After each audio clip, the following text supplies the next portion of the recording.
வாழ்க வையகம், வாழ்க வையகம், வாழ்க வளமுடன். குரு வாழ்க, குருவே துணை. குருவின் மலரடி போற்றி. சிந்தனையை, உடல் நலத்தை சீரமைத்து உய்வித்த குருவே வாழ்க. தியானமே யோகம், யோகமே ஞானம். தமிழ் ஆனந்த யோகம் வாழ்க வளமுடன். மெய்யன்பர்களே, உங்களது மனதிற்கு என்ன தேவை என்பது இன்றைய தலைப்பு. மனித மனத்துக்கு என்று வைத்துக் கொள்ளலாம். நாம் நம்மை பற்றி சிந்தனைக்கு எடுத்துக்கொண்டதால் தலைப்பை உங்களது மனதிற்கு என்ன தேவை என்று. அந்த தலைப்பின் கீழ் இதுவரை வேதாத்திரிய தத்துவங்களோடு உரையாற்றிய மதுரவழி அம்மா அவர்களுக்கு நன்றி. இப்போ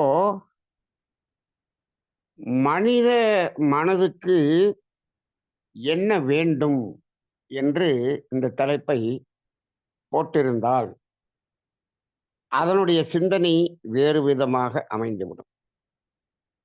மனதுக்கு என்ன வேண்டும் என்று கேட்பது வேறு, மனதுக்கு என்ன வேண்டும் என்று கேட்பது வேறு. இப்போ நாம உனக்கு என்ன தேவை என்று கேட்கிறோம் என்று வைத்துக் கொள்ளுங்கள். எது தேவை என்று கேட்டால், இப்போ எனக்கு பசிக்கிறது, உணவு தேவை. அப்ப அந்த இடத்துல என்ன சொல்றோம்? அத தேவை என்று சொல்லுகிறோம். சரி, இப்போ சாப்பிட்றதுக்காக போய் ஒரு ஹோட்டல்ல உட்கார்ந்தாச்சு. இப்ப அங்க போனோடனே என்ன கேட்கிறோம்? என்ன தேவைன்னு கேட்கும்போது உணவுன்னு சொல்லியாச்சு. இப்ப அடுத்த ஸ்டேஜுக்கு போயிட்டோம். ஹோட்டல்ல உட்கார்ந்தாச்சு. அங்க போனோடனே என்ன கேட்கிறோம்? உனக்கு என்ன வேண்டும், உனக்கு என்ன வேண்டும், உனக்கு என்ன வேண்டும்னு ஒவ்வொருத்தரையா கேட்கிறோம். சர்வர் அதானே கேட்கிறாரு. உங்களுக்கு என்ன தேவைன்னு அவர் கேட்கறது இல்ல. நீங்க தேவையை பூர்த்தி செய்யறதுக்கு தான் வந்திருக்கீங்கிறது அவருக்கு தெரிஞ்சு போச்சு. இப்போ உங்களுக்கு என்ன வேண்டும்? அந்த தேவையை பூர்த்தி செய்ய என்ன வேண்டும்? அப்ப இது என்ன வேண்டும் என்று கேட்டால் இது அடுத்த நிலைக்கு சென்று விடுகிறது. அப்ப இதுக்கு இட்லி வேணுமா, தோசை வேணுமா, பூரி வேணுமா, பொங்கல் வேணுமா? அப்ப எது வேண்டும் என்று கேட்கும்போது வெரைட்டி அப்படி ஆக்கிறோம். அப்ப என்ன பண்றோம்? சௌகரியம் அப்படின்னு சொல்றோம். போய் உட்கார்ந்தோன்னே எல்லா பேருக்கும் இட்லி கொடுங்க அப்படின்னு சொல்றது இல்ல. அவங்கவங்களுக்கு என்ன வேணுமோ வாங்கிக்கோங்க அப்படின்னு சொல்றோம் இல்லையா? அப்ப அந்த இடத்துல என்ன ஆயிட்டோம்? தேவையை சௌகரியமாக மாற்றும்போது அங்க வேண்டும், மனதுக்கு என்ன வேண்டும் என்று கேட்கிறோம். அங்கேயும் மனம்தான் வருது. மனம்தான் பூரி கேட்குது. எனக்கு பூரி வேணும்னு கேட்குது. அப்ப தேவை என்பது ஒன்று, தேவையை பூர்த்தி செய்வதற்காக என்ன வேண்டும் என்று கேட்கக்கூடியது இன்னொன்றாக மாறுகிறது. சரி, அப்ப இந்த இடத்துல என்ன தேவை என்று கேட்டால் அது எதற்கு? என்ன வேண்டும் என்று கேட்டால் அது எதற்கு?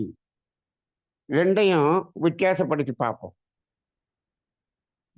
இப்போ தேவை என்று சொன்னால் அது பசி தீருவதற்கு. இப்போ அது உடலுக்கு. தேவை என்று சொல்லும்போது அது உடலுக்கு. என்ன வேண்டும் என்று கேட்கும்போது அது மனதுக்கு. இப்போ அந்த உடலிடம் என்ன வேண்டும் என்று கேட்டால் என்ன சொல்லும்? பசி தீர வேண்டும். அவ்வளவுதான் சொல்லும். பசி தீர வேண்டும் என்பதுதான். பசி தீர என்ன வேண்டும் அப்படின்னு கேட்டா அது என்ன ஏதாவது சொல்லுமா? வெரைட்டி சொல்லுமான்னா அது அது ஒன்றும் சொல்லாது. பசி தீருவதற்கு என்ன இருக்கிறதோ அது வேண்டும் அப்படிதான் சொல்லும். ஆனால் இந்த வெரைட்டியை பார்க்கறது எதுன்னா மனம். அப்ப இப்போ உடலின் தேவையை நாம் என்ன பண்றோம்? மனதின் தேவையாக மாற்றி விடுகிறோம். அப்ப தேவையை சௌகரியமாக மாற்றும்போது அது மனதின் தேவையாக மாறிவிடுகிறது. மனதுக்கு என்ன வேண்டும் என்று மாறிவிடுகிறது. சரி. அதுவேதான் ஆடம்பரம் என்ற நிலைக்கு உயரும்போது, அது இந்த மனதுக்கு இதுதான் வேண்டும், இப்படித்தான் வேண்டும், அது எனக்குத்தான் வேண்டும், அவரை விட எனக்கு அதிகமாக வேண்டும். இப்போ அந்த நிலைக்கு போம்போது அது இன்னும் ஆடம்பரமாக மாறிவிடுகிறது. இப்போ இந்த மனதின் தேவையே பாருங்க, எனக்கு இது வேண்டும் அப்படின்னு சொல்றதுங்கிறது ஒண்ணு. இதுதான் வேண்டும் என்று சொல்றதுங்கிறது வேற. அப்ப அடுத்த நிலைக்கு போயிருது அந்த மனம். சரி. அப்ப மனதுகிட்ட போனோனே என்ன வேண்டும் என்று கேட்கிறோம். மனதுகிட்ட நாம உனக்கு என்ன தேவை என்று கேட்பதில்லை. இதுவரை நாம அப்படி கேட்டதில்லை. ஆனா இன்னைக்கு தலைப்பு என்ன போட்டிருக்கோம்? உங்களது மனதுக்கு என்ன தேவை என்று கேட்டிருக்கிறோம். ஆனால் இப்பொழுது சமுதாய நடைமுறை வாழ்க்கையிலே மனதுக்கு தேவை என்று கேட்பது இல்லை. உடலுக்குத்தான் தேவை. அந்த உடலுக்கு தேவையை பூர்த்தி செய்வதற்காக முயற்சி எடுக்கும்போது, அதற்கு மனமே உனக்கு என்ன வேண்டும்? அப்படிதான் போறோம். இப்போ உடலின் தேவை தட்பவெப்பத்திலிருந்து பாதுகாக்க ஒரு துணி வேணும். ஒரு சட்டை வேணும் அல்லது ஒரு சேலை வேணும். இப்போ ஒரு சட்டை அல்லது சேலை வேண்டும் என்று சொன்னால் அது உடலின் தேவை. சரி. இப்போ அந்த சேலையில என்ன டிசைன் வேணும், என்ன கலர் வேணும், எவ்வளவு விலையில வேணும் அப்படின்னு சொன்னா, அது மனதுக்கு என்ன வேண்டும் என்று மாறிவிடுகிறது. அப்ப அங்கு உடலின் தேவை மனதின் வேண்டுதலாக மாறிவிடுகிறது. அப்ப மனம் என்று சொன்னால் இது வேண்டும் என்று கேட்கும். அப்ப அங்கேயும் மனதின் தேவை இல்ல. இப்போ மனதுகிட்ட போய் உனக்கு என்ன சேலை வேணும் அப்படின்னு கேட்டா, உனக்கு என்ன சட்டை வேணும்னு கேட்டா, மனசுக்கு எதுக்கு சட்டை? மனதுக்கு எது சேலை? தேவையில்லை அதுக்கு. ஆனால் இது உடலின் தேவையை நிறைவேற்ற என்ன வேண்டும் என்று மனம் சொல்லும். இப்போ இந்த மனம் இது வேண்டும், அது வேண்டும், இது வேண்டும் என்று கேட்கிறது அல்லவா? அது எதுவுமே அதனுடைய தேவைக்காக அல்ல. அது உடலினுடைய தேவைக்காக. அப்பதான் அப்படி கேட்குது.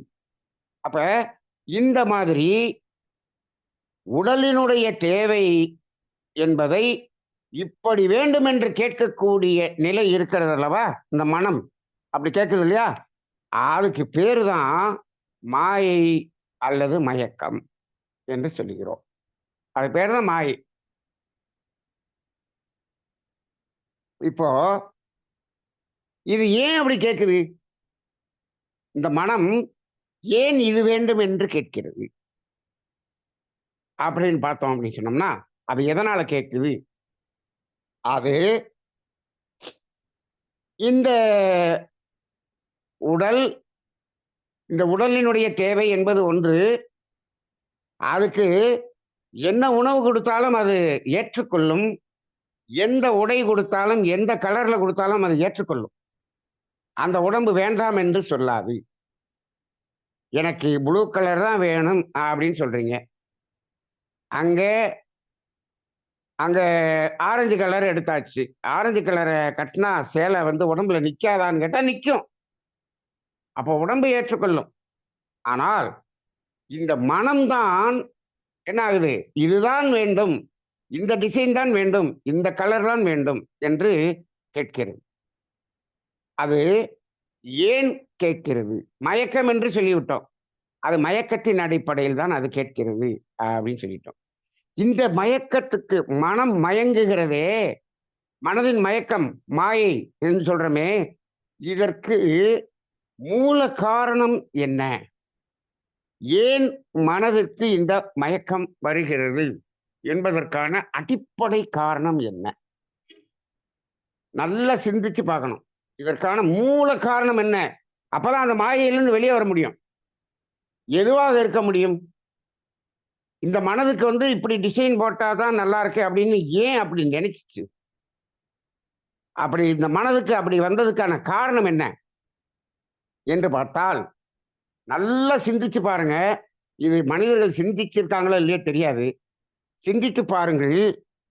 இந்த மனித மனம் இந்த சமுதாயத்தில் இருக்கக்கூடிய அத்துணை உடல்களையும் பார்க்கிறது. அந்த உடல்கள் என்னென்னவெல்லாம் அனுபவம் செய்து கொண்டிருக்கிறது என்பதை பார்க்கிறது. அதை பார்த்து ஒப்பீடு செய்கிறது.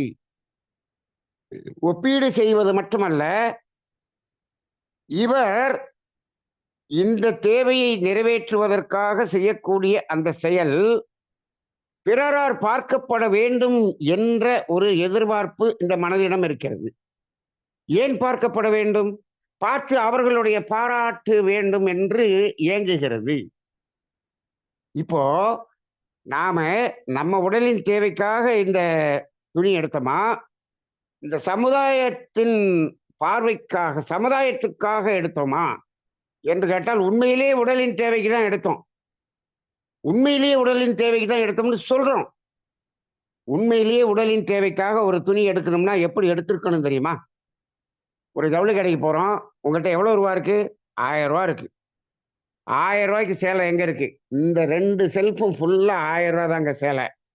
அந்த 2 செல்ஃபுக்கு பக்கத்துல கொண்டு போய் நிறுத்திட்டா, கண்ண மூடிட்டு ஒரு கிளி ஒரு சீட்ட எடுக்குது பார்த்தீங்களா? கிளி ஜோசியம் பார்க்குறப்ப, நல்ல ஒரு சீட்டா எடுத்து குடுன்னு சொன்னா, நடுவுல ஒரு சீட்ட எடுத்து கொண்டு வந்து குடுக்கும். அதுபோல நீங்க ரூ. 1000 செல்ஃபுக்கு முன்னாடி கண்ண மூடிட்டு அப்படியே ஒரு சேலைய உருவி பில்லு போட்டு வந்துட்டோம்னா, அது உடலின் தேவைக்காக எடுக்கக்கூடியதாக இருக்கும். இப்போ அப்படி யாரும் எடுக்கிறது இல்லையே. அந்த செல்ஃப் முழுதும் எடுத்து கீழ போட்டு அத்தனையும் விரிச்சு பார்த்து அதுல ஒண்ண எடுத்துட்டு வரோம். இந்த மனம் ஏன் இதுதான் வேண்டும் என்று இந்த மனம் சொல்லுகிறது. ஆனா உடல் அப்படி சொல்லல. ஏதாவது ஒண்ண அப்படியே எடுத்து அப்படியே கட்டுனோம்னாலும் உடம்புல நிக்குது. ஆனா இந்த மனம் சொல்லுது, என்ன சொல்லுது? இதுதான் வேண்டும் என்று சொல்லுகிறது. அதுதான் வேண்டும் என்று இந்த மனம் சொல்வதற்கு காரணம் என்ன என்று சொன்னால், அது உலகத்தில் இருக்கக்கூடிய, உறவுகளில் இருக்கக்கூடிய, நட்புகளில் இருக்கக்கூடிய மனதோடு தொடர்பு கொண்டு, அவர்கள் இதை பார்க்க வேண்டும். அவர்கள் இதை ரசிக்க வேண்டும். அவர்கள் நல்லா இருக்குன்னு சொல்லணும். அவர்கள் இதை பார்த்து பொறாமைப்பட வேண்டும். அவர்கள் கண்ணெரிச்சல் ஆக வேண்டும். அதில் எனக்கு ஒரு திருப்தி இருக்கிறது என்று ஒரு பெரிய மாயை இந்த மனதுக்கு இருக்கு. இது எவ்வளவு பெரிய மாயை! எவ்வளவு பெரிய மாயை! நீங்க இந்த பாருங்க, தேவைகள் பூர்த்தி செய்வதுல நம்ம போய் இப்ப பசிக்குது சாப்பிடுறோம் அப்படிங்கிறோம்னா, இட்லி இல்ல எனக்கு பொங்கல் வேணும், பூரி வேணும்னு கேட்கறதுங்கிறது ஒரு மாயை தான் சொல்லிட்டோம்னு வச்சுக்கோங்க. இது கூட இந்த நான் பொங்கல் சாப்பிடுறதையோ, பூரி சாப்பிடுறதையோ மற்றவங்க பார்த்து பொறாமைப்பட்டு அவங்களுடைய பார்வை படுறதுங்கிறதுக்கு இல்ல. ஏன்னா, சொந்தக்காரங்கலாம் அங்க ஹோட்டல்ல இல்ல. அப்ப அந்த இடத்துல கூட என்ன பண்றோம்? அந்த மாயை கூட ஒரு சிறிய அளவிலான மாயை. இதுதான் வேணும் அப்படின்னு ஒரு அந்த ருசியில ஒரு மயங்கிய மயக்கம். ஏற்கனவே உங்களிடம் இருந்த அனுபவம் இருக்கிறதே, அந்த அனுபவத்தின் அடிப்படையில ஒரு மயக்கம் அந்த சாப்பிடுறதுல. ஆனா அந்த துணி எடுக்கிறதுல அப்படி மயக்கமா? இல்லங்க. நான் வந்து அந்த ப்ளூ கலர்ல ஏற்கனவே அந்த சேலைய கட்டி, கட்டி எனக்கு இந்த மனசுக்கு அந்த ப்ளூ கலர்ல பார்த்து, பார்த்து எனக்கு அதுல ஒரு மயக்கம் வந்து போச்சு. அதான் எனக்கு வேணும்னு தோணுது. அப்படியா? இந்த ப்ளூ கலர்ல இந்த டிசைன் போட்டா இவங்க எல்லாம் பார்த்தாங்கன்னா, உனக்கு நல்லா இருக்குன்னு சொல்றாங்களா? அப்படிங்கிறதுக்காக சொல்லுது அந்த மனம். அப்படின்னு பார்த்தீங்கன்னா, இது இந்த உறவுகள், நட்புகள், சுற்றி இருக்கிறவர்கள் இவர்களுக்காக அது என்ன பண்ணுது? அது அதை எடுக்கிறது. அப்ப அந்த இடத்துல தேவை என்பது உடலுக்காகவும், வேண்டும் என்று சொல்லக்கூடியது இந்த மனமாகவும் இருக்கிறது. இப்போ இந்த இடத்துல அது பெரிய மாயையாக மாறிவிடுகிறது. அப்ப சாப்பிடுற தேவையை விட இந்த துணியில இருக்கக்கூடிய தேவையில் இருக்கக்கூடிய மயக்கம் அதிகம். அந்த மயக்கத்தை விட இந்த மயக்கம் அதிகம். இதை விட பெரிய மயக்கம் எது அப்படின்னு சொன்னீங்கன்னா, இந்த தேவையை நிறைவு செய்து கொள்வதற்காக வீடு கட்டுவது. இந்த வீடு கட்டுறதுல இருக்கக்கூடிய மயக்கம் இருக்கே, இந்த வீடு கட்டுறது நாம குடியிருக்கிறதுக்காக கட்டுறோமா அப்படின்னு கேட்டா இல்ல. உண்மையிலேயே நான் எனது தேவையை நிறைவு செய்து கொள்வதற்காக, நான் குடியிருப்பதற்காக, எங்கள் குடும்பம் வாழ்வதற்காக, அதற்காக வீடு கட்டினேன் என்று ஒருவர் சொல்லுகிறார் என்று சொன்னால், அது யாராக இருக்க முடியும் என்று சொன்னால், அந்த வீடு கட்டுவதற்கு நான் எந்த கடனும் வாங்கவில்லை. கடனே வாங்காமல் வீடு கட்டி இருக்கிறேன் என்று ஒருவர் சொன்னார் என்று சொன்னால், அவர் தேவைக்காக வீடு கட்டி இருக்கிறார் என்றார். இன்னைக்கு அத கேட்டோம்னா என்ன சொல்றாங்க? கடன் வாங்காம எப்படிங்கய்யா வீடு கட்ட முடியும்? ஹவுசிங் லோன் வாங்காம எப்படி வீடு கட்ட முடியும்? ஏன்? இன்னைக்கு ரூ. 10,00,000 இருக்கு. நீங்க ரூ. 10,00,000 கடன் வாங்கிறீங்க. ரூ. 10,00,000 வீடு கட்ட வேண்டியதானே? ரூ. 10,00,000 வீடு கட்டினா தேவை பூர்த்தி ஆகுமா இல்லையா? நீங்க ஒரு வாடகை வீட்ல இருந்தீங்கல்ல, அந்த சைஸுக்கு நீங்க வீடு கட்டணும்னா ரூ. 10,00,000 கட்டிறலாம். வாடகை வீட்ல தான் அந்த சைஸ்ல இருந்தோம். புது வீடு கட்டுறப்ப இன்னொரு ரூ. 10,00,000 வாங்கி அதை விட 2 மடங்கு வீட்ல இருப்போம். ஏன்? வாடகை வீட்ல இருந்தோம். இப்ப சொந்த வீட்ல இருக்கோம். 2க்கும் வித்தியாசம் இருக்குல்ல. இருந்தாலும் ஏன் கடன் வாங்கி செய்றோம்? அப்படின்னா, கடன் வாங்கி அப்படி கட்டுறோம் அப்படின்னு சொன்னோம்னா, அது இந்த பிறருக்காக, சமுதாயம் பார்க்கணுங்கிறதுக்காக, அவங்கெல்லாம் பார்த்து பொறாமப்படணுங்கிறதுக்காக, அப்படின்னு ஒரு மயக்கம் வந்து விடுகிறது. அப்ப இந்த மனித மனதினுடைய மயக்கம், உடலினுடைய தேவையில் அது அந்த பசி தாகத்துல கொஞ்சம் மயங்குது. அந்த துணி எடுக்கிறதுல இன்னும் கொஞ்சம் அதிகமாக மயங்குகிறது. சமுதாயத்திற்காக மயங்குகிறது. வீடு கட்டுறதுல அதை விட மயங்குகிறது. இந்த மயக்கம் அதிகரிச்சுக்கிட்டே போகுது. இந்த வீடு கட்டுறதுல இருக்கக்கூடிய மயக்கம் பெரிய மயக்கம். ஏன்னு கேட்டா, நீங்க சாப்பிடுறப்ப நீங்க மட்டும் சாப்பிடுவீங்க. இப்ப எல்லாம் சாப்பிடுறது கூட என்ன பண்றான்னு தெரியுங்களா? இன்னைக்கு போயி கொஞ்சம் நல்லா விதவிதமா ஆர்டர் போட்டு, ஆ அந்த அந்த மசாலா, இந்த மசாலா, அந்த நான், இந்த நான் இதெல்லாம் ஆர்டர் போட்டு அப்படியே வாங்கி டேபிள்ல கொண்டு வந்து வைக்கிறாங்கன்னு வச்சுக்கங்க. அப்படி கார்லிக் நான், மஞ்சூரியன் மசாலா, இந்த பன்னீர் டிக்கா மசாலா இதெல்லாம் வச்சுட்டு, இவன் சாப்பிடுறதுல என்ன பண்றான்னு தெரியுங்களா? இப்ப எல்லாம் அத அப்படியே ஃபோட்டோ எடுத்து ஸ்டேட்டஸ்ல போடுறான். எதுக்கு? எப்பா நீ சாப்பிட போற, இத எதுக்கு ஸ்டேட்டஸ்ல போடுற? நாங்க என்னென்ன சாப்பிடுறோம்னு ஸ்டேட்டஸ்ல போடுற அளவுக்கு வந்துருச்சு. அப்ப அங்கேயே அந்த மயக்கத்தை கூட்டக்கூடிய நிலைமை வந்துருச்சு. அப்ப அதுல சாப்பிடுறதுல ஓரளவுக்கு மயங்குகிறான். துணிமணி எடுக்கிறப்ப என்ன பண்றான்? அத போட்டுட்டு எல்லாத்தையும் காமிக்கிறான். அவன் பார்க்கிற மாரி போறான். அது இந்த வீடு கட்டுறதுல இவன் பார்க்கிற மாரி போறதில்ல. எல்லார் வீட்லயும் கொண்டு போய் இன்விடேஷன் வச்சு, எல்லாரும் வந்துருங்கன்னு சொல்லி விசேஷம் வச்சு எல்லாத்தையும் 1000 பேர் வந்து வீட்ல வந்து பார்த்து, நீங்க என்ன பண்ணுங்க, அவங்க பொறாமை அலை எங்களுக்கு கொடுத்து விட்டு செல்லுங்கள் அப்படின்னு எல்லாத்தையும் கூப்பிட்டு வாங்குறான். அப்ப எவ்வளவு பெரிய மயக்கம். அப்ப இந்த மாதிரி மயக்கத்துல இந்த மனம் இருந்து கொண்டிருப்பதனால், இந்த மனதிற்கு அதனுடைய தேவை என்பது என்ன என்றே தெரியாத நிலை இருக்கிறது.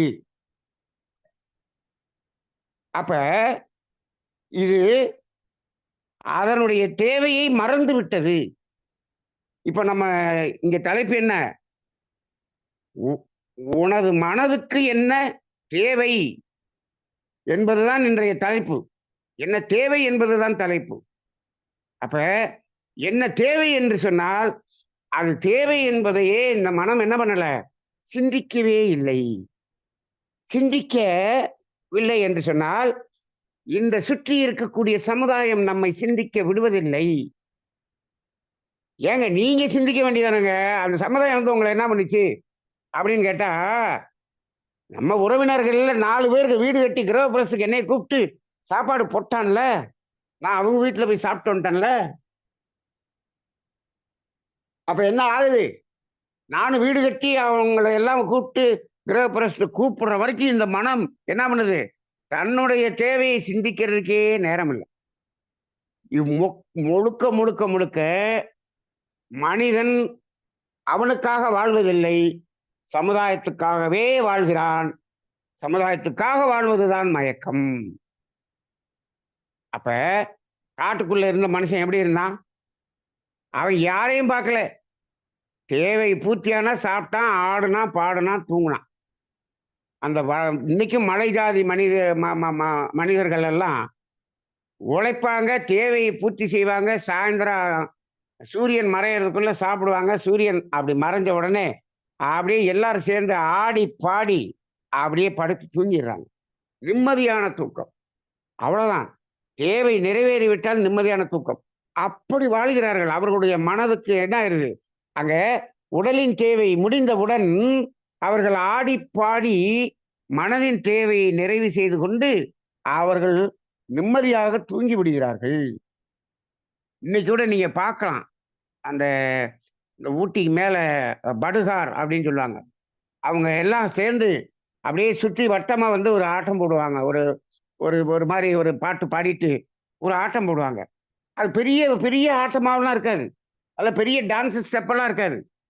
அப்படியே உள்ளேயும், வெளியிலயும் கைய கொண்டு போவாங்க. அப்படியே சுத்திக்கிட்டே இருப்பாங்க. அவ்வளோதான். ஆனால், அங்க எப்படி இருப்பாங்க? ஹேப்பியா இருப்பாங்க. ஹேப்பியா இருப்பாங்க. அப்ப என்ன ஆச்சு? அங்க உடலின் தேவை முடிந்தவுடன் மனதின் தேவை. ஏன் அந்த குரூப் ஆஃப் பீப்பிள் மட்டும் அப்படி இருக்காங்க? அவங்களுக்கு வந்து இந்த வெளியில இருக்கக்கூடிய சமுதாயம் அப்படிங்கிறதனுடைய பார்வை தெரியாமல் இருந்தது. இப்பொழுதெல்லாம் அங்கேயும் டிவி வந்துருச்சு. அவங்களுக்கு எல்லாமே தெரிஞ்சு போச்சு. அப்ப அவங்களும் இது மாரி மயக்கத்துக்குள்ள வாழ ஆரம்பிச்சுட்டாங்க. மனம் கெட்டு போச்சு. அங்கேயும் அது மாரி மாறிவிட்டது என்றதை பார்க்கிறோம். அப்ப மனதின் தேவை என்பது அதற்கு நாம் செல்வதே இல்லை. மனம் உடலின் தேவையில் மயங்கியே இருக்கிறது. மனதின் தேவைக்கு செல்லவில்லை. அப்ப மனதின் தேவைதான் என்ன? மனதின் தேவைதான் என்ன என்று கேட்டால், இப்ப உடலின் தேவை நிறைவேறினவுடன் மனதின் தேவை ரசித்தல் என்று நாம் சொல்லுகிறோம். மனதின் தேவை என்பது ரசித்தல் என்று சொல்கிறோம். அந்த ரசிக்கும்போது மனதுக்கு எப்படி இருக்கிறது? மனம் மகிழ்ச்சியாக இருக்கிறது. சாதாரணமாக மனசுக்கு மகிழ்ச்சி என்று அடிக்கடி நம்ம சொல்றது உண்டு. மனதுக்கு இன்பமாக இருக்கிறது என்று எங்கேயாவது சொல்றோம்னா, நமக்கு நடைமுறை வழக்குல அப்படி இல்ல. மனதுக்கு இன்பமாக இருக்கிறது அப்படின்னு நம்ம சொல்றது இல்ல. ஏன்னா, அந்த இன்பம் என்பது ஒரு அந்த துன்பம் நீங்கிய இடம் இன்பம். அது ஒரு சன நேரம். அந்த இன்பமாக தெரியும். ஆனால் நிலைத்ததாக, நீடித்ததாக இந்த மனம் அனுபவித்துக் கொண்டே இருக்கக்கூடிய உணர்வு என்ன என்று சொன்னால், அது மகிழ்ச்சி. மனதுக்கு மகிழ்ச்சியாக இருக்கிறது என்று சொல்கிறேன். இப்போ இப்போ ஒரு பொருளை வாங்கும்போது மனதுக்கு மகிழ்ச்சியாக இருக்கிறதா என்றால் இருக்கிறது. எப்படி என்று சொன்னால், புதிதாக ஒரு பொருளை வாங்கும்போது, அதை வாங்கி வைத்துக்கொண்டு ரசித்துக் கொண்டே இருக்கிறோம். நீங்க கடையில போய் ஒண்ணு வாங்குனீங்க, அவ்வளவு நேரம் தேடி பிடிச்சு வாங்கி வீட்டுக்கு வந்தாச்சு இல்லையா? வீட்டுக்கு வந்து கவர வச்சுட்டீங்கல்ல. சரி தீபாவளி அன்னைக்கு உடைச்சு கட்டிக்கலாம். அந்த கவர என்னைக்காவது வீட்ல வந்தோனே உடைக்காம தீபாவளி அன்னைக்கு தான் உடைச்சவங்க எத்தன பேரு? சாயந்தரம் வந்து வீட்ல உடைச்சு, திரும்பவும் எல்லாத்தையும் எடுத்து அப்படியே பார்த்து, பார்த்து ஒவ்வொன்னா பார்க்கிறோம். இங்கேயும் வந்து திருப்பி, திருப்பி பார்க்கிறோம். ஏன்? பார்த்து ரசிக்கிறது. அங்கதான் மனதின் தேவை என்பது ரசித்தல் என்பது. ரசிக்கிறது. அப்ப அந்த ரசித்தல் என்பது ஒரு குறிப்பிட்ட காலத்துக்கு மட்டும் தான் இருக்கிறது. தற்காலிகமாக இருக்கிறது. அது நிலையாக இருப்பதில்லை. ஏனென்று சொன்னால், அதே துணிய ஒரு 3 மாசம் கழிச்சு பார்க்கும்போது ரசிக்க முடியவில்லை. அப்ப அந்த புதிதாக பார்க்கும்போது மட்டும் ரசித்தல் என்ற ஒரு நிலைக்கு வருகிறோம். அதுக்கடுத்து ஏன் அது பழசாகி போச்சு? அப்ப சொல்றோம் 3 மாசம் கழிச்சு பழசாகி போச்சு. அதனால இப்ப ரசிக்க முடியல. அப்படின்னு நம்ம சொல்றோம். இப்போ ஏன் அப்படி ஆயிப்போச்சு? அப்படின்னு சொன்னா, இப்போ மற்றவர்களும் இதை பார்த்து என்ன பண்றாங்க? ரசிக்கணும்னு நெனைச்சோம் பார்த்தீங்களா? எத்தன பேரு பார்த்து அத ரசிச்சர்றாங்க. அப்ப அதனால இதனுடைய இந்த மகிழ்ச்சி குறைஞ்சு போச்சா? அப்படின்னா, இப்போ இயற்கையை ரசிக்கிறோம். ஒரு ரோஜா பூந்தோட்டத்தை ரசிக்கிறோம். இன்னைக்கு மட்டும் 10,000 பேர் அத விசிட் பண்ணியிருக்காங்க. அந்த ரசிக்கும்போது அதில இருக்கக்கூடிய மகிழ்ச்சி குறைந்திருக்கிறதா? இல்லை. குறையல. சரி. அதே போல நாம ஒரு துணி வாங்குனோம். இத வந்து ஒரு 1000 பேர் ரசிச்சாங்க. ஆனா, இப்ப என்னால ரசிக்க முடியலையே! அது குறைஞ்சு போச்சே! அப்ப இங்க 1000 பேர் பார்த்தா குறைஞ்சு போச்சு. ஆனா, அங்க அ 10,000 பேர் தான் அது குறையலையே! ஏன்? ஏன் குறையவில்லை? என்று கேட்டால், அங்க 10,000 பேர் என்ன பண்ணான்? ரசித்தான். 10,000 பேருமே ரசித்தான். அங்கு அந்த ரசிக்கும்போது பொறாமை என்ற பார்வையோ, ஏக்கம் என்ற பார்வையோ இல்லை. அந்த ரோஜா தோட்டத்தை நீங்க 10,000 பேர் வரிசையா போய் ரசிச்சீங்க. அதுல இந்த 10,000 பேருக்குள்ள யாருக்காவது பொறாமையோ, ஏக்கமோ வந்துச்சா? இந்த ரோஜா தோட்டத்த நம்ம விலைக்கு வாங்க முடியலையே! அப்படின்னு ஏதாவது ஏக்கம் வந்துச்சா? இல்லையே! அது கவர்மெண்ட் வந்து அத ஒரு பார்க் மாரி வச்சு அத வச்சிருக்கு. எல்லாரையும் பார்க்க சொல்லுது.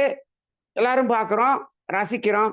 அங்க ரசித்தல் மட்டுமே இருப்பதனால், அதில் அந்த ரசிக்கும் தன்மை குறைவதில்லை. ஆனால் மனிதன் ஒன்றை அத அவனுடையதாக்கிக் கொண்டு அதை காட்டும்போது, அதை பார்க்கும்போது, மற்றவர்கள் ரசிக்கிறார்களா என்று சொன்னால், வெறுமையாக ரசித்தல் என்பது இல்லை. நீங்க ஒரு துணிய போட்டுட்டு அழகா அப்படி போறீங்க. உங்கள பார்த்து ரசிக்கிறதுல வெறும் ரசித்தல் மட்டும் இருக்கிறதா என்றால் இல்லை. பொறாமையோடு, ஏக்கத்தோடு, அப்படியான ஒரு பார்வையோடு ரசிக்கும் தன்மை தான் இருக்கிறது இங்கு. அதான் இது தனி மனிதர்களுடைய அந்த தேவையை மீறியது எல்லாமே, அது எதற்கு வித்திடுகிறது? ஏக்கத்திற்கோ, பொறாமைக்கோ வித்திடுகிறது. இந்த 2ல ஏதாவது ஒண்ணு இருக்கதாங்க செய்யும். நீங்க வாழ்க்கையில நீங்க வெற்றி பெறணும்னு சொல்றீங்க. நம்ம சொல்லுவோம் இந்த 6ஆம் பாவ வெற்றின்னு சொல்லுவோம். பிறரை வீழ்த்தி வெற்றி பெறுவது என்பது இந்த 6ஆம் பாவ வெற்றி என்று சொல்வோம். இந்த 6ஆம் பாவ வெற்றி எத்தனை பேர் வெற்றி வெற்றி ஆக்கினாலும், அந்த வெற்றிக்குள்ளாக ஒரு பொறாமையோ, ஒரு ஏக்கமோ இருக்கும். அதனோடு தான் நீங்கள் அந்த வெற்றியை அடைகிறீர்கள். அப்ப அது நிலையாக நமக்கு என்ன குடுக்காது? மகிழ்ச்சியை குடுக்க முடியாது. அது என்ன ஆயிரும்? மறைஞ்சிரும். நீங்க வீடு கட்டி கிரகப்பிரவேசம் பண்ண அன்னைக்கே, அன்னைக்கு 1500 பேர் வந்து வீட பார்த்துட்டு போயிட்டான் இல்லையா? அன்னைக்கே உங்களுக்கு அந்த கிரகப்பிரவேசத்துக்கு நாளு அந்த வீட பார்த்த அந்த ஒரு திருப்தி, அதுக்கு அடுத்த 2வது நாள்லயே குறைஞ்சிரும். ஏன் 1500 பேர் வந்து பார்த்துட்டு போயிட்டாங்க. சும்மா பார்க்கல, சும்மா ரசிக்கல. பொறாமையோடு, ஏக்கத்தோடு ரசித்தார்கள். அப்ப என்ன ஆகும்? அதுல அந்த பொறாமை அலையும், ஏக்க அலைகளும் வந்து அதில் பாசம் படிந்தது போல, தூசி படிந்தது போல படிந்துவிடும். அப்ப உங்களுக்கு இந்த இந்த வீட்டை நீங்கள் ரசிக்க முடியாது. ஏன்னா, அதுல வந்து தூசி படிஞ்சிருச்சு. ஒரு கண்ணாடியில எப்படி தூசி படிஞ்சுட்டா உள்ள இருக்கக்கூடிய பிம்பம் தெரியலையோ, அது மாரி தூசி படிந்து விடுகிறது. ஆனால் அப்படியே கொடைக்கானலுக்கு போனோம். அப்படியே ஒரு இடத்துல இறங்குனோம், ரசிச்சோம். அத டெய்லி 10,000 பேர் ரசிச்சுட்டு போறான். ஆனா யாருமே அத வந்து பொறாமையாக பார்க்கல. இந்த மலைய நம்ம அப்படியே வீட்டுக்கு தூக்கிட்டு போயிடணும்னு பார்க்கல, பார்க்கல. இந்த மலைய என்னால விலைக்கு வாங்க முடியலன்னு ஏக்கப்படல. ஏக்கமோ, பொறாமையோ இல்லை. அந்த ரசித்தலில் ரசித்தலில். பறவைகள் அப்படியே மேல அப்படியே ஒரு 200 பறவைகள் அப்படியே பறக்குது. ரசிக்கிறாங்க. அது பறந்து அப்படியே இந்த மதுரையில இந்த தெற்கு பகுதியிலிருந்து வடக்கு பகுதிக்கு அப்படியே நகர்ந்து போயிருச்சு. எத்தனை கிலோமீட்டர் போயிருச்சு. ஒரு 20 கிலோமீட்டர். அத்தன பக்கமும் போறப்ப எல்லாம் பார்த்து ரசிச்சானே! அதுல பொறாமை இருந்துச்சா? ஏக்கம் இருந்துச்சா? இல்ல. வெறும் ரசித்தல். வெறுமையாக ரசித்தல் என்ற தன்மை. இப்போ மனதினுடைய தேவை, உண்மையான தேவை என்று சொன்னால், வெறுமையாக ரசித்தல். இப்போ ஒரு பொண்ணு நல்ல அழகான நல்ல ஒரு ட்ரெஸ் போட்டு அழகா வருதுன்னு வச்சுக்கங்களேன். அத வெறுமையாக ரசித்தல் என்ற நிலைக்கு ரசிக்க முடிகிறதா? முடிகிறதா? ஒரு ஆண் ஒரு பெண்ணையோ, ஒரு பெண் ஒரு ஆணையோ, இல்ல அப்படியே விட்டுருங்க. ஒரு பெண் ஒரு பெண்ணையோ, அதானே ரொம்ப கஷ்டம், கஷ்டம். அப்ப வெறுமையாக ரசிக்க முடிகிறதா? அந்த அழகை வெறுமையாக ரசித்தல் என்ற அந்த மனதின் தேவையாக ரசித்தல் இருக்கிறதா? இந்த மனதின் தேவையாக ரசித்தல் என்ற ஒரு நிலை இருந்தால் நாட்டில தப்பே நடக்காது. தப்பே நடக்காது. ரசித்தல் ரசித்தலாக இருக்க வேண்டும். தேவை தேவையாக இருக்க வேண்டும். அவ்வளவுதான். தேவை பூர்த்தி செய்ய வரும்பொழுது அது அவருடைய தேவை அவர்கள் பூர்த்தி செய்கிறார் என்று மற்றவர்கள் என்ன பண்ணணும்? மற்றவர்கள் அதில் எந்த சம்பந்தமும் இல்லாமல் இருக்க வேண்டும். சமுதாயம் அப்படி இருக்கிறதா? இருக்கிறதா? ரசிக்கும் போதும் பொறாமையோடு ரசிக்கிறது. தேவை பூர்த்தியாகும் போதும் அந்த தேவையை நாம் பூர்த்தியாக வேண்டும் என்று நினைக்கிறது. இப்ப எல்லாத்திலையுமே மூக்கு நுழைக்குது மனம். அது இதுக்கு காரணம் என்ன என்று சொன்னால், சமுதாயம் அப்படி வளர்ந்து விட்டது. இப்படியே வளர்ந்து விட்டதனால, நாம இன்னைக்கு இருக்கக்கூடிய இளைஞர்களை அப்படியே வளர்த்துக் கொண்டிருக்கிறோம். இப்படிதான் வளர்த்துக் கொண்டிருக்கிறோம்.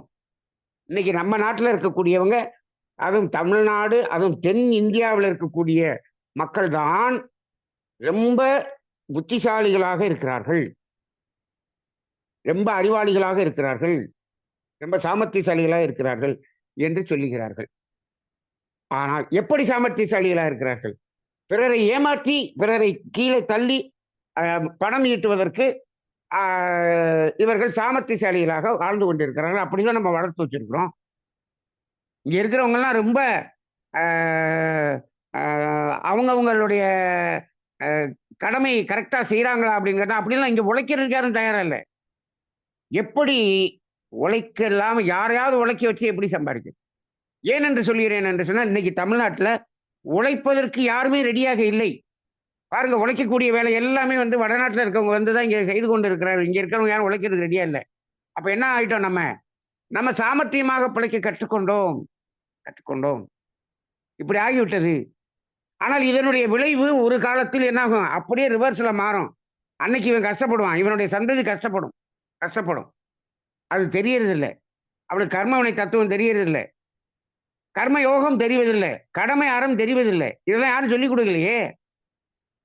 அப்ப இந்த அடிப்படையில் பார்க்கும் பொழுது மனதினுடைய தேவையை நாம் நினைத்தே பார்ப்பதில்லை. மனதினுடைய தேவை என்று ஒன்று இருக்கிறது. அதற்கு இடம் கொடுக்காமல் இப்ப மயக்கத்திலேயே இருந்து கொண்டிருக்கிறோம். எப்போ நம்ம மனதினுடைய தேவைக்கு நாம் இடம் கொடுக்க முடியும் என்று சொன்னால், நமது தேவையை எந்த அளவு சுருக்கி சிக்கனமாக எளிமையாக நாம் தேவையை மாற்றுகிறோமோ அப்பொழுது உங்களால் ரசிக்க முடியும். இல்லாட்டி ரசிக்க முடியாது. ரசிக்கவே முடியாது. இப்பொழுது நம்ம ரசிக்கிறதெல்லாம் உண்மையான ரசிப்பு இல்லை. அந்த ரசிப்புக்குள்ளாக ஏதோ ஒன்று இருக்கிறது. உண்மையான ரசித்தல் என்பது இருக்காது. அந்த அடிப்படையிலே மனித மனதுக்கு என்ன தேவை என்று சொன்னால், ரசித்தல் என்பதுதான் மனதினுடைய தேவை. ஆனால் இப்ப மனதுக்கு என்ன தேவை என்பதை விட்டுவிட்டு மனதுக்கு என்ன வேண்டும் என்பதில் தான் நின்று கொண்டிருக்கிறோம். இன்னும் வேண்டும், இன்னும் வேண்டும், இன்னும் வேண்டும், வேண்டும் வேண்டும் வேண்டும் என்ற ஒரு வாழ்க்கைதான் இப்பொழுது ஓடிக்கொண்டிருக்கிறது. அதனால் தான் கோயிலுக்கு போனா என்ன செய்வீங்க அப்படின்னு கேட்டு பாருங்க. அங்க வேண்டுதல் செய்வோம். என்ன செய்வோம்? வேண்டும் வேண்டும் வேண்டும் என்று சொன்னால் அதுக்கு பேர் தான் வேண்டுதல். இங்க வேண்டுதல் மட்டும்தான் நடக்கிறதே தவிர அங்கு இறை வழிபாடு என்பது நடக்கவில்லை. ஆக மனதின் தேவை என்பது ரசித்தல் என்ற ஒரு நிலை இருக்கிறது. அதற்கு மகரிஷியினுடைய தேவைகள் 3ஐ புரிந்து கொண்டு அந்த தேவைகளை எந்த அளவுக்கு எளிமையாக நாம் மாற்றிக்கொள்கிறோமோ அதில் 2 பயன்கள் இருக்கிறது. ஒன்று, நாம் கடனை திருப்பி செலுத்த வேண்டியது குறைகிறது. இன்னொன்று, இந்த மனம் ரசித்தல் என்பதற்கு, உண்மையான ரசித்தல் என்பதற்கு போவதற்கு அதற்கு நேரமும் அவகாசமும் கிடைக்கிறது. அனைவரும் ரசித்து அந்த ரசத்தலோடு கிடைக்கக்கூடிய அந்த உணர்வாகிய மகிழ்ச்சியில் அனைவரும் திளைக்க வேண்டும் என்று உங்கள் அனைவரையும் வாழ்த்தி நிறைவு செய்து கொள்கிறேன். வாழ்க வளமுடன்.